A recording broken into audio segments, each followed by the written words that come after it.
In pool testing, you might be combining the samples of 2, you might be combining 4, or actually any number. We'll be focusing on paired testing. A pair will be 2 people. So first, their test samples, maybe nasal swabs, will be combined. A person who has the virus will have a test that comes out positive. A person that does not have the virus will come out negative. In paired testing, the samples of 2 people are combined.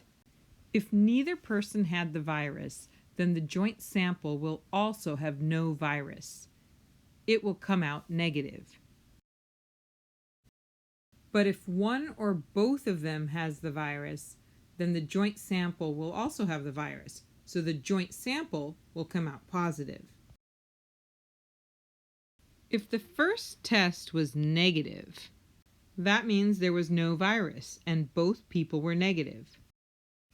But if the test came out positive, then the joint sample had evidence of the virus.